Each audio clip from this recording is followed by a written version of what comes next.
Hello world, this is RandomFIX, and today I'm going to show you how to change the brakes on your Honda. So follow along and let me show you how to get this done.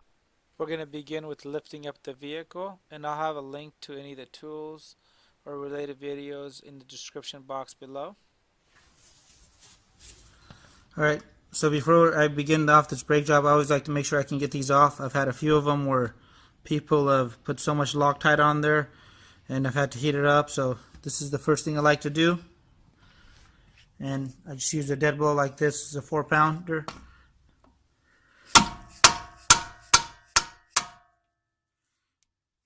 That's off.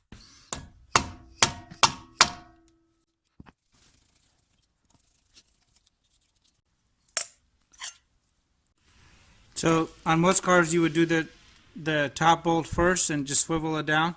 This one the brake line is going to be so short, you want to make sure you flip it up. So we're going to undo this bottom guide bolt right here.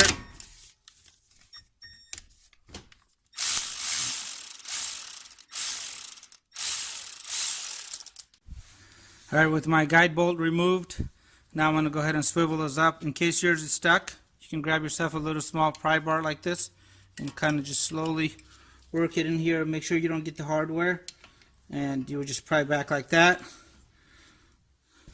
Mine came out pretty easily. Now I'm going to go ahead and look at all my components that I'm taking out. And you want to make sure that the new hardware you're getting has one of these wear bars. If your new brake pads only have one of these, you want to make sure you put this on the inside. That's where it goes. Next, I'm going to be removing the top guide bolt right here. With my caliper unbolted, I'm going to go ahead and hang this off the strut here.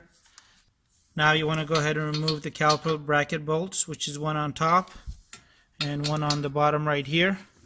If you don't have an impact gun like this, you could use a breaker bar.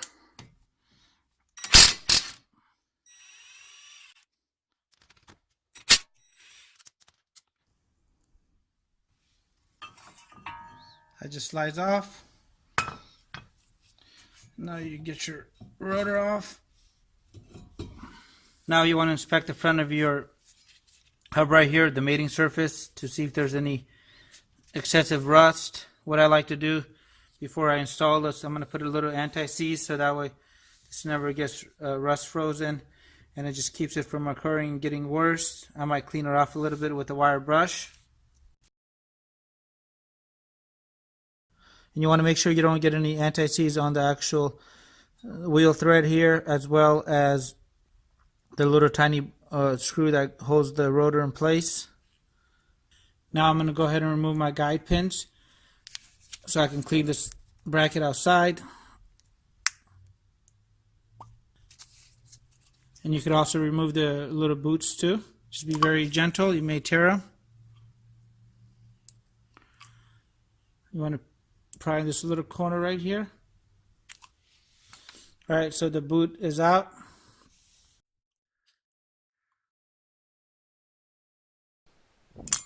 Sorry about the wind noise here.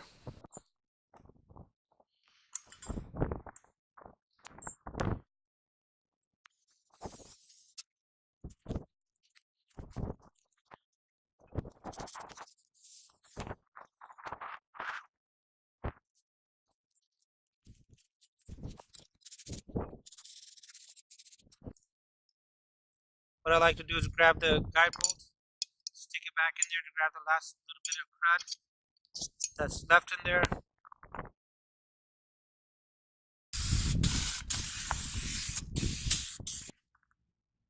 This is a good time to replace your gloves.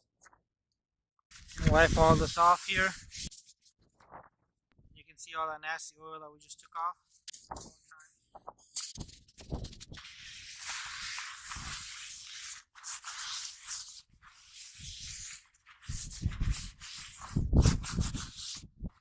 Flip this over.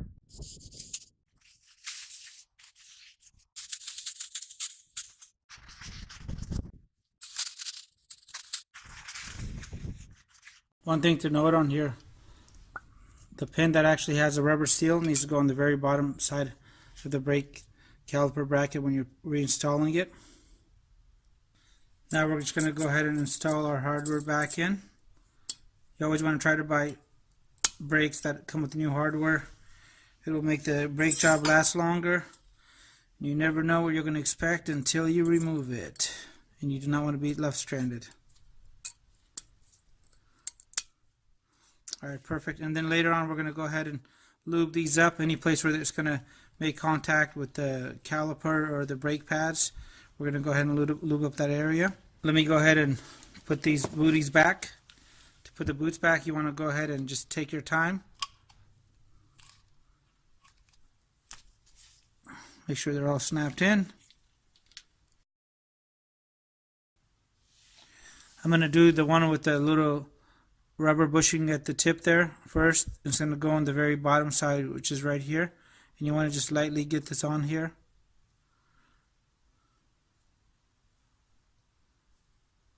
Spread it all the way around. Insert it into here now.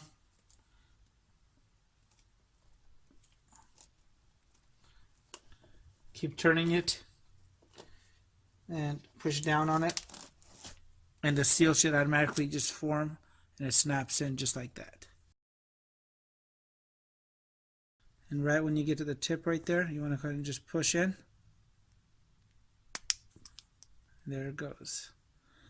With my caliper hanging safely, I'm going to go ahead and clean this up. And you don't want to try to stay away from that rubber boot seal right there, so I don't actually spray in there.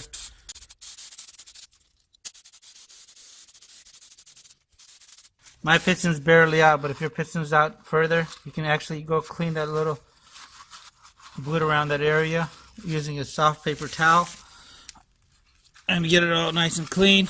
I'm going to go ahead and clean all this up, all the contact points. Before you start your brake job, you want to go ahead and loosen up the cap on your brake reservoir here.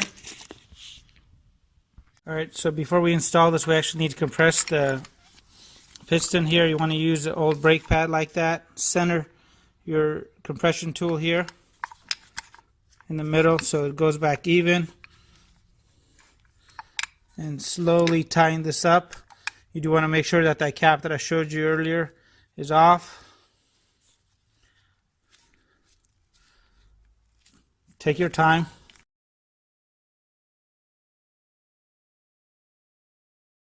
And in case your rubber pops out like that, you want to make sure you push that back in.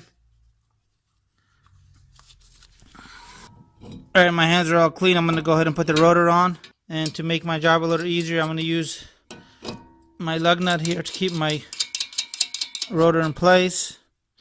And on this Honda, you want to make sure that that little screw hole is matched up and that we're going to be able to thread that back in. I went ahead and cleaned these off. I'm going to just put one dab of Loctite on there.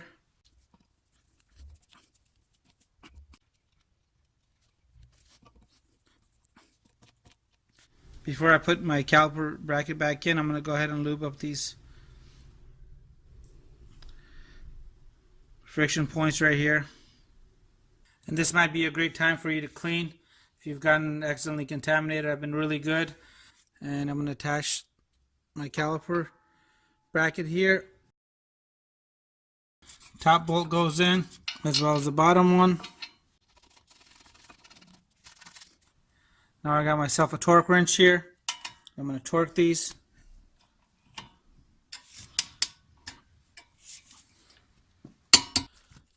And here's a tip. Anytime you're working around power tools or torque wrenches, breaker bars, whatever it is, I always use impact sockets.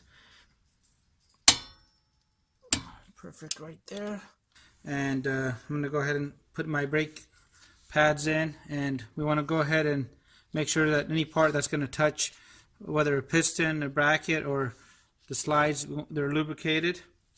So I know my piston is going to touch back here. I'm going to get a little tiny bit right where the piston is. And they make other really cool products here like this. This actually works. And to put these in, you kind of just slide them like that.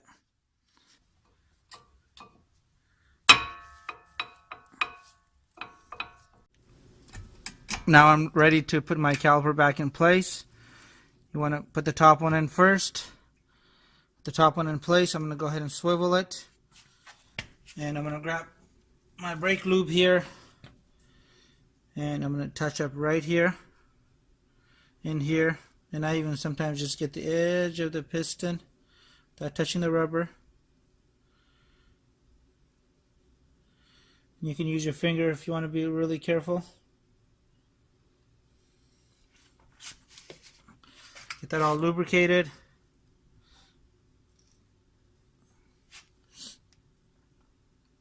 Slide that in place. Push down this pin right here to get that in.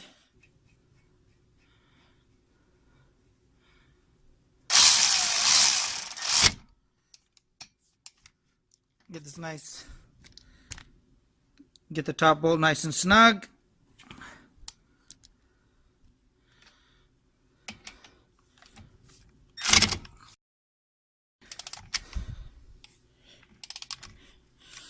Get the bottom bolt nice and snug.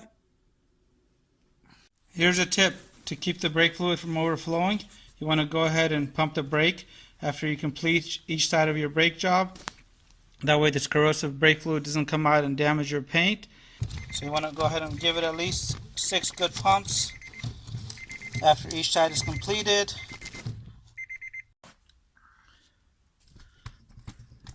Now you're halfway there. All you got to do is go do the other side. And here's another tip before you install your wheel on your brand new brake job. You want to put a little anti-seize. And don't forget to torque down your wheels. And I hope this video helped you out. Please leave your comments and your questions below, and have a great day.